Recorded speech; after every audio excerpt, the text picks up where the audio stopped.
Well, blue-collar workers cannot catch a break even in board games. 2 weeks ago, Hasbro announced that 3 tokens representing blue-collar labor will be disappearing from Monopoly boards. The wheelbarrow, the boot, and the thimble are out. They're replaced by a T-Rex, a penguin, and a rubber ducky. Mike Rowe is the former host of Dirty Jobs. He says he's, quote, deeply dismayed that honest labor is being denigrated in this country. To help fix that, he's launching a new scholarship venture to promote work that is not done in a cubicle. He joins us now. Hey, Mike. We've lost the thimble in favor of an overdressed avian. We've lost our wheelbarrow in favor of a child's toy, and we've lost the work boot in favor of a dead lizard. These are dark days, Tucker. Well, what is a wheelbarrow exactly, this implement you speak of? This crazy invention, if I understand it right, it's got the one wheel on it and a barrow. That's all the information I have. Is there a digital component to it? Yes, but it costs extra. But it's available for 3 easy payments, and you can have yours in various component parts in 2 weeks. The wheelbarrow app, I recognize that. It's made in China.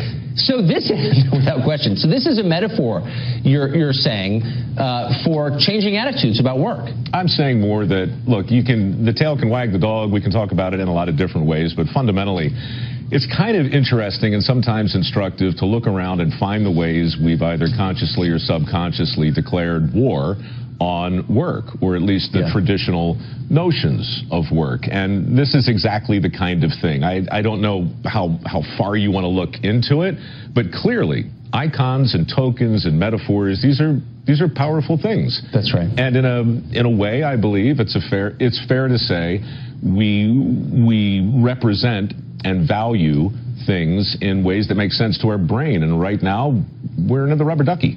Yeah, a country that taxes work at twice the rate of investing is not encouraging work. So you've got these scholarships, the work ethic scholarships, and I was reading the application. This cracked me up. Here's part of it. You say you're asking applicants to sign a solemn oath not to become a lazy, self-entitled drone who blames others for their troubles and expects to be taken care of. Fair warning, not everyone's going to want to sign this. Is that a barrier to people? Now, that is a loose translation of the SWEAT pledge, which stands for skills and work ethic are not taboo. And the SWEAT pledge is, in fact, one of several things you have to agree to for a work ethic scholarship. And yes, the fact that we ask people to make an affirmative case for themselves, both in videotape and essay form, and the signing the SWEAT pledge and a few other things, makes it very difficult to give away $500,000, which is something we do every year at the foundation. And it's part of the reason I wanted to come on your show, because the money's there. And for people who want to learn a skill for a job that's actually in demand,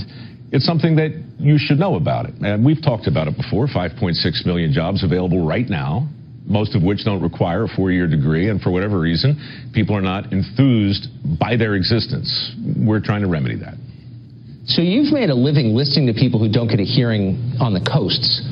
And it always raises in me, like, the question of, like, what do we know about the rest of the country if you live on the coast? There was this massive fire in the middle.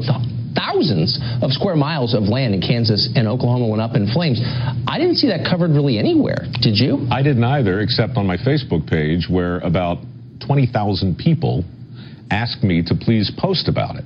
These are farmers in Texas and in Oklahoma and in parts of Colorado and Kansas that have literally spent most of last week shooting their cattle that have been maimed in these terrible fires. It's literally the Katrina of the high plains. And I learned about it from ranchers on my Facebook page, coincidentally on National Agriculture Day.